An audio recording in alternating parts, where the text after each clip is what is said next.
यकृताच्या आरोग्यासाठी कॉफी फायदेशीर हे तुम्हाला माहिती आहे का? European association of study of लिव्हरच्या संशोधकांनी असं म्हटलं आहे की ज्यांना लिव्हरचा कर्करोग होण्याचा धोका आहे किंवा लिव्हर संबंधित काही समस्या आहे अशा लोकांनी जर ब्लॅक कॉफी दिवसातून कमीत कमी 2 किंवा 3 कप प्यालात तर तुम्हाला बऱ्याच समस्यांपासून दूर जाता येईल. कॉफी हे केवळ सकाळी पिण्याचे पेय नसून कॉफी ही यकृताच्या आतील चरबीमुळे होणारी जळजळ आणि डाग कमी करते.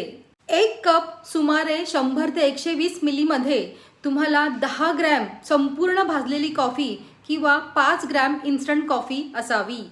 शुद्ध ब्लॅक कॉफी जर आवडत नसेल तर तुम्ही त्याच्यामध्ये 0 कॅलरी स्वीटनर घालू शकता किंवा डिकॅफिनेटेड कॉफीचेही असेच परिणाम आहेत.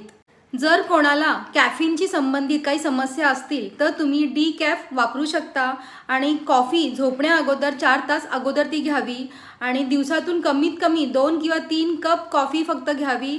6 कप किंवा त्याच्यापेक्षा जास्त कॉफी अजिबात घेऊ नये, कारण त्यामुळे तुम्हाला झोपेसंबंधित आणि पचन संबंधित समस्या उद्भवू शकतील.